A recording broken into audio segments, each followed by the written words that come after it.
Muy buenas tardes, hoy domingo desde la ciudad de Villavicencio, ya casi anocheciendo.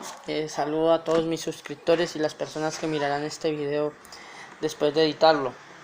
Muchas gracias también a la Casa Histórica Gualongo y Quesada y gracias a todos por ver este video. Como saben, mi nombre es Eduardo Alberto Gómez Moreno, miembro honorífico de la Casa Histórica Gualongo y Quesada, y aquí estoy haciendo otro video como todo domingo. Hoy colocando en contexto toda la leyenda negra que se ha tejido sobre España. Se nos ha dicho que las flotas navales españolas siempre estaban dirigidas por hombres blancos, siempre estuvieron los blancos luchando entre blancos españoles y blancos británicos y blancos franceses y blancos holandeses y blancos portugueses. En el caso de la española he podido constatar que esto no es cierto y que esto es completamente un mito, que es completamente falso. Acá traigo uno de los hombres más ricos en San Juan de Puerto Rico en el siglo XVIII. Un hombre que construiría 2 muelles en la ciudad. Uno lo regalaría a la ciudad y el otro se lo quedaría a él, que eran los 2 muelles de más grande calado, que se convertirían en el primer gran corsario español sobre el paso de Barlovento. Y atacaría directamente, sería el único ataque conocido que se tiene sobre el famoso Port Royal en la actual Jamaica, destruyendo parte de la flota naval británica y dando un gran golpe de parapalos a la flota naval británica. Los ingleses lo conocerían como el archivillano o el archirrival. Este hombre, nacido en San Juan de Puerto Rico, hijo de mujer negra y hombre blanco español. En el caso del hombre blanco español, se sabe que era un hombre de muy adinerado, pues este hombre antes de los 12 años sabía leer y escribir perfectamente. También sabía algunas cosas de catecismo y tenía algunas nociones de navegación, lo que era muy raro para las personas comunes. Se cree que o era el hijo de un sacerdote importante que, para no implicar su sotana, su nombre, pagó un voto de silencio, o el otro era que era un hombre, su padre era un hombre muy acaudalado y rico, que pues para no fomentar el escándalo y los problemas que fuera tenido maritales con esto, pues pagó para callar el padre. Se sabe que su madre y su abuela se llamaban igual, Graciana Enríquez, que lo tuvieron de una española nacida en Aragón, Luisa Mariana Enríquez de Acéfalo, Luisa Mariana Enríquez, disculpen mi lapsus. Y esta mujer, se sabe que él conoció a su abuela Graciana libre, y que conoció a su madre completamente libre. Se cree que muy posiblemente esta mujer española conocía al padre de este hombre, pero nunca él dio registro de esto. Él coloca que su madre y su abuela serían posiblemente de lo que hoy sería Angola o Guinea. Tienen que entender pues que no eran las mismas extensiones y no eran iguales, es lo que se puede conseguir. Un hombre mujeriego, vago, amante del licor, pero muy generoso y un espíritu muy amplio, tanto con el Imperio Español como con las personas que tuvo. Es más, cuando capturó ingleses, nunca se los llevó presos. Y quiero que sepan que fue uno de los hombres que más atacó la Compañía Guinea y la empresa esclavista británica, la British Royal Naval. Pero pues este hombre fue un parapalos, pero siempre intentó trabajar para España a sus servicios y a sus órdenes. En 1715 recuperará Vieques para la gobernación de Puerto Rico y para el Imperio Español, lo que le convertirán en gran hombre e ilustre caballero de Santiago. Este hombre, probada su lealtad, terminaría sus últimos años escondidos en la Catedral Principal de San Juan, defendido por los padres a los cuales había ayudado tanto en sus años mozos. El hombre que hablo con tanta efusividad, con tanto cariño y respeto, es el gran mulato Miguel Enríquez, nacido entre 1674 a 1678 en la ciudad de San Juan de Puerto Rico.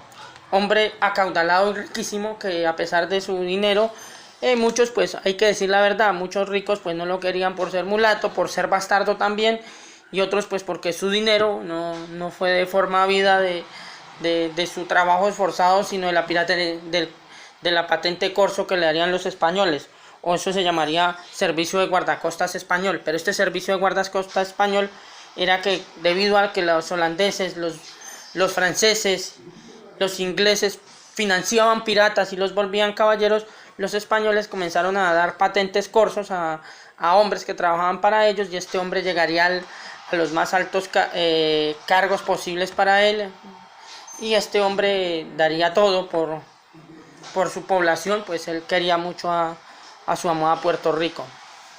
Pero, eso sí, tengo que decirlo, dentro de la corona española. Yo sé que esto va a sonar feo, esto va a sonar todo lo que quieran, pero era un hombre muy leal al rey Felipe V, como lo fue también Blas de Lezo, y como lo fueron otros personajes que no mencionaré porque se me va la charla en ellos. Este hombre, Miguel Enríquez, comenzaría su vida de trabajo de marinería en 1701 a 1735,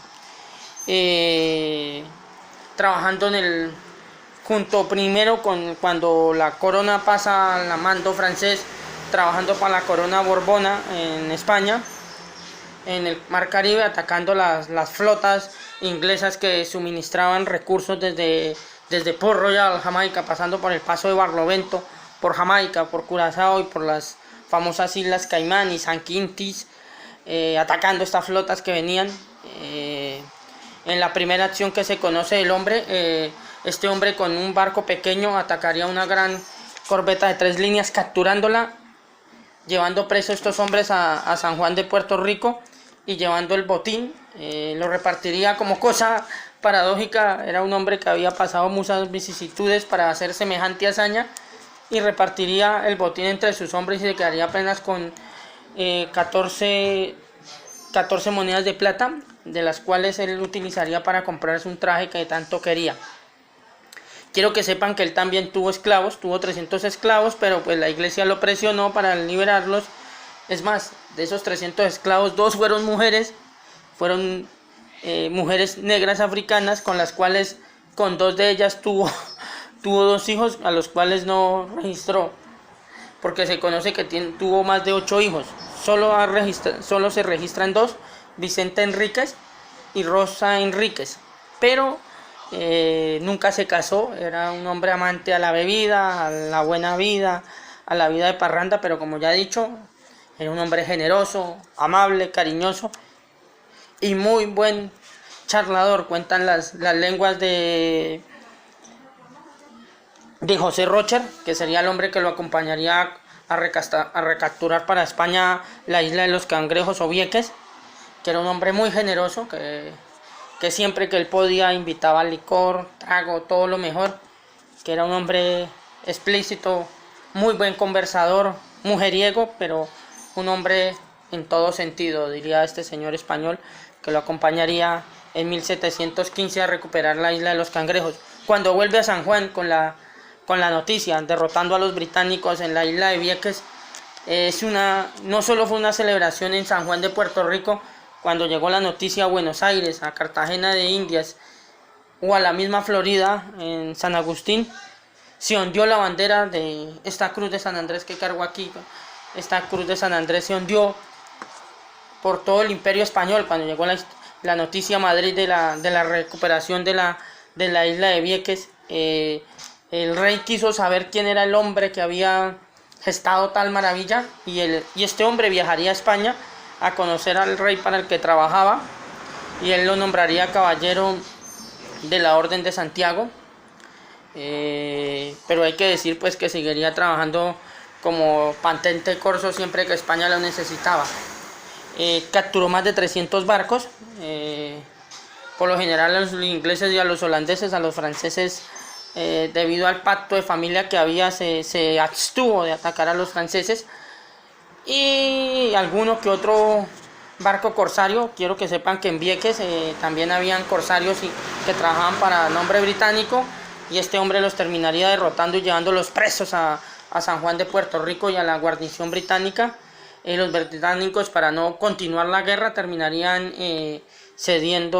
perdiendo Vieques, pero intentarían después negociar con el Imperio Español la compra de Puerto Rico, y para nadie era un secreto que el archivillano o el rival o el archirrival, como le llamaban los británicos, era una de las principales presas que querían los británicos.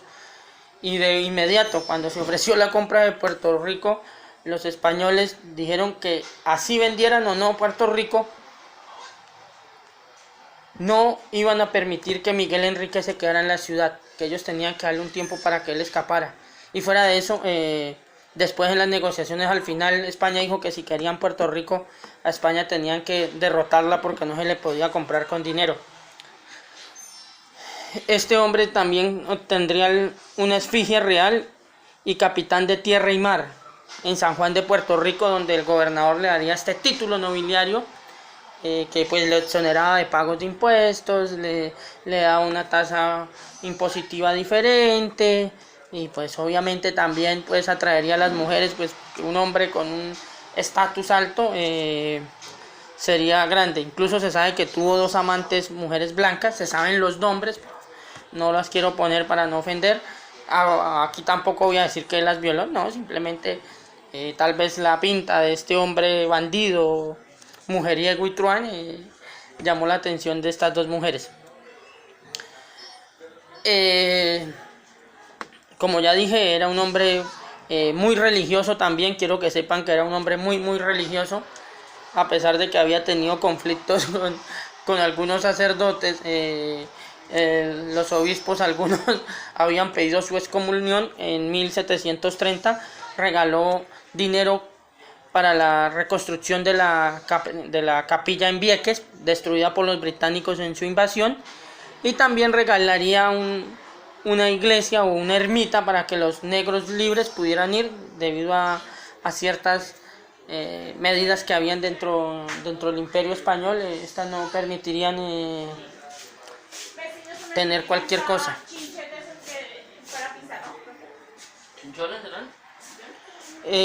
Estos personajes, quiero que sepan que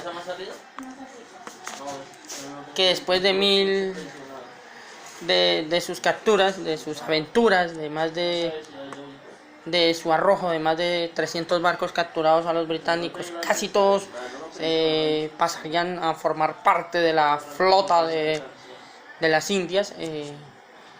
También sería protector de la flota de las Indias, que iba desde Puerto Rico a La Habana en barco, llevando recursos y cosas que llegaban a la hermosa San Juan de Puerto Rico, procedentes de España y de Puerto Rico vueltas a España. Estaría a mando del rey, después de su gran acción sobre las costas españolas. Tendrían el gran ímpetu de seguir luchando para España hasta 1735, donde ya su juventud, su virilidad y todas sus hazañas quedarían en el olvido. Quiero que sepan que llegó a tener en su flota personal más de 180 barcos, que él mismo pagaba de su dinero, de las capturas que le hacía a los británicos y a los holandeses. En 1722 llevaría un ataque sobre la isla de Curazao en pleno conflicto. Los holandeses, ante el asombro de mirar a este negro que atacaba el norte de la isla, le pagarían, lo sobornarían con más de 40.000 monedas de plata, que sumarían unos 2 o 3 millones de pesos españoles de esa época. No solo haría que la ciudad rindiera honores a las armas españolas, sino también haría que los barcos holandeses y británicos tuvieran que pagarle un impuesto al paso de piratería que tenían y de esclavitud a la Royal Navy Company, lo cual había creado un gran malestar en la flota británica. Quiero que lo sepan. hasta 1700, después en la guerra anglo-española de 1720 volvería a alistarse en la flota española, consiguiendo un asedio efectivo sobre Port Royal y quemando 16 barcos británicos que estaban ondeando en el puerto, llevándose un tesoro de más de 4,5 millones de libras esterlinas, y por eso los ingleses odiaban tanto a este hombre. El paso de Barlovento prácticamente con tripulaciones de 3 o 4 barcos divididos y subdivididos entre comandantes, eran el terror de los británicos y de los holandeses en las guardacostas, en el mar, en el paso de Barlovento. Y sobre San Quintín también efectuó ataques sobre corsarios británicos que iban a las Islas Caimanes a depositar sus ganancias de robos precisamente a la flota española y francesa. Es más, alcanzó a devolver un tesoro a Guadalupe en 1708.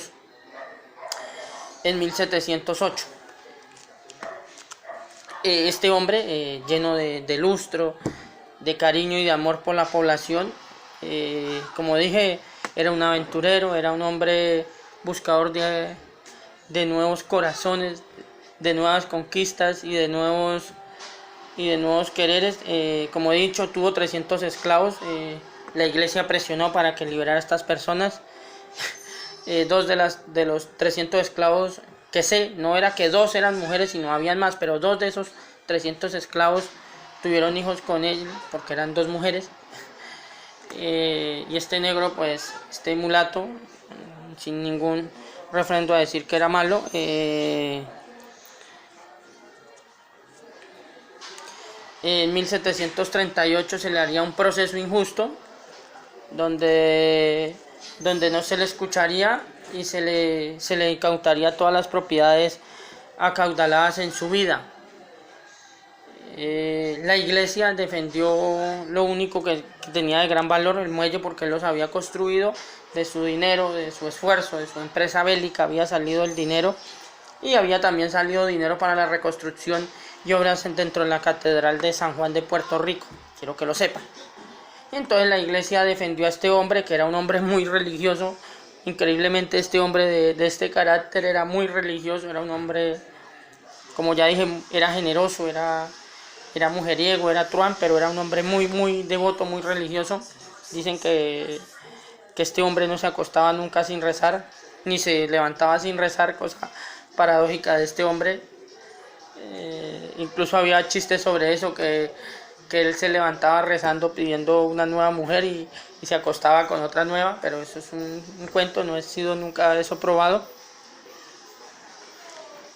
Lo cierto es que la iglesia abocó por protegerlo, no solo por lo que le había dado la iglesia, sino que consiguió una defensa sobre él, porque pues dijo que pues sí, claro, que había trabajado como corsario, pero siempre al servicio de su majestad Felipe V, conde de Anjou, y que él era el que había recuperado Vieques, que quedaba constancia en las cartas de José Rocher, que él había sido el hombre que había con hombres pagados por él, en la mayoría negros, y algunos, quiero que sepan, algunos esclavos irlandeses que él había liberado cuando capturó los barcos británicos, había recuperado con José Rocher, que era el comandante español, la plaza de Vieques o la isla de los Cangrejos, devolviéndola nuevamente a su legítimo dueño, la corona española, y a la gobernación de Puerto Rico. Este hombre lo coloco porque siempre que se nos habla de España se piensa en un país lejano, solo compuesto de hombres blancos y que estaban alejados de las realidades que se solventaban y se vivían en ese momento. Eso es completamente falso. Pues estos hombres españoles blancos no eran solo los únicos que participarían en la conquista y poblamiento. El próximo domingo pondré 2 mujeres indígenas que romperán otro falso mito sobre la conquista española y sobre el proceso de civilización cultural, que para mí es una civilización, porque pues estos pueblos se unen, que es el mito falso de las violaciones en completa abundancia, y que fue un plan histórico la corona española, lo que es falso. Estas dos mujeres los mitificarán, una como esposa y otra como amante, pero ambas a voluntad propia. El hombre Miguel Gómez, volviendo al tema de Miguel Gómez, de Miguel Enríquez diré, más conocido como el archivillano, moriría en 1738 a 1740, no se tiene bien específica la fecha, dentro de las iglesias y conventos que él mismo había ayudado a construir. No se convertiría en sacerdote, quiero que lo sepan. Pues este hombre sabía que él no era un cura, él nunca se miraría con sotana, pero como era un hombre religioso acompañaría de vez en cuando a los sacerdotes a alguna misión religiosa, y esto pues le salvaría de los juicios que se le habían hecho, y pues la iglesia le protegería siempre gracias a su gran generosidad y a su espíritu muy católico. Quiero que lo sepa, que hasta los mismos curas que lo habían acusado de corsario y de pirata ante la corona aceptaban. Por ejemplo José Castro, que sería hermano del que iba a defender Cuba años después, que era sacerdote, que había sido uno de los que había acusado a este hombre. Hablaría de que este hombre, a pesar de su vida libidinosa y pecadora, era un hombre muy consumado a la fe, a la religión, era un hombre muy devoto a la Virgen, quiero que lo sepan, a la Virgen de los Perpetuos Dolores y a la Virgen de la Candelaria, patrona actual todavía de la isla de Puerto Rico. Era un hombre sumamente religioso, pero pues tenía como todos sus defectos. Este hombre también siempre hablaría de su espíritu religioso y de su amor cíclico por la fe religiosa, dando grandes golpes a la corsa británica. Es más, coloco que el día que él muere se celebró en Inglaterra una cena en acción de gracias a Dios por la muerte de un canalla. Se coloca Rose Canay, es que coloca celebración por la muerte de un hombre canalla en Inglaterra. En el Parlamento británico, al enterarse de la muerte de Miguel Enríquez, se hace una exaltación a la bandera por la muerte de un hombre español que respetando las leyes españolas, eso sí hay que decirlo siempre, daría a los británicos los más grandes golpes a la hacienda británica y a la empresa de esclavos británicos que venían procedentes de África hacia América, hacia principalmente sus 13 colonias en el Atlántico, que sería lo que hoy llamamos Estados Unidos, sus territorios en Canadá, Jamaica y algunas otras islas en el Caribe, donde azotaban a la flota española.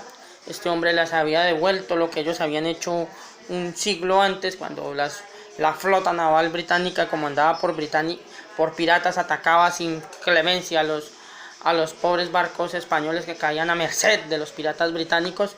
Este hombre, siempre en guerra, hay que decir también, siempre que se le dio corso fue porque estaban en guerra, dando en muestra de gallardía y de valentía sin igual. Daría golpes sistemáticos a la flota holandesa y británica, pero nunca lo haría sin una declaración formal de guerra. Lo haría siempre bajo el amparo y el abrigo de las leyes españolas y las leyes que se conocían de esa época de la guerra. Quiero que sepan que cuando termina en 1715 la guerra, a él se le da una fiscalización precisamente de la flota británica que vendía esclavos en Puerto Rico, en San Juan de Puerto Rico, y él era el encargado de mirar que los británicos cumplieran el Tratado de Utrecht, aunque como sabemos, él también sería uno de los denunciantes de las faltas británicas que producían la famosa guerra a la oreja de Jenkins, en la cual él no tendría gran participación, pues ya estaba en sus últimos años de viejo, no participaría de gran nombre.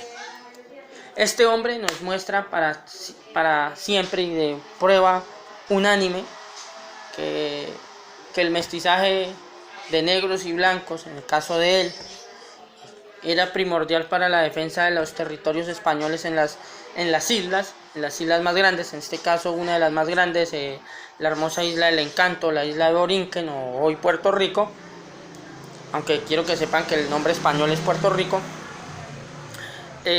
Daría para siempre una gran empresa. Quiero que también sepan que él tenía dinero invertido también en producción de caña y en otras empresas ya menos bélicas, pero pues estas fueron fiscalizadas cuando se le hizo un proceso por su corsería y sus ataques piratas que serían ya después mal vistos después de un proceso fiscal. Este hombre para siempre se convertirá en uno de los grandes terrores del Imperio Británico, que asolado por este personaje terminaría celebrando la muerte, como he dicho, de él en San Juan.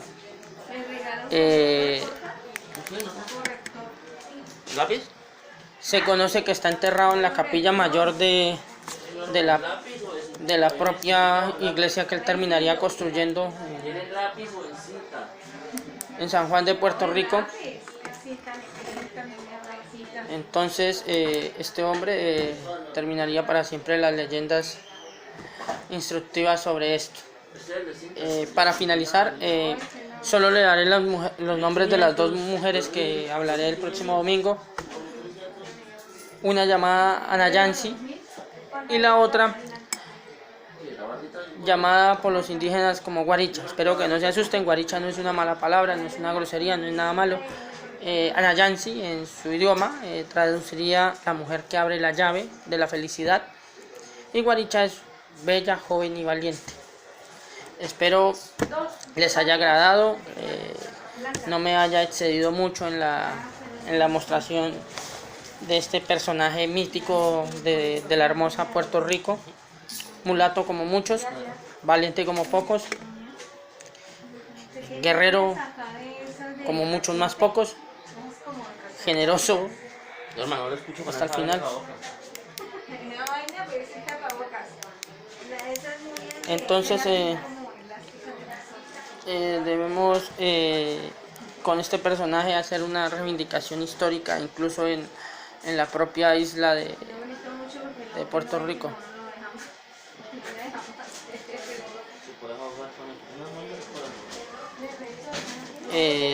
Espero les agrade.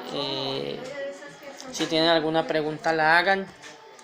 Les agradezco de verdad enormemente permitirme en la Casa Histórica Gualongo y Quesada subir videos sobre este personaje, y muchas gracias.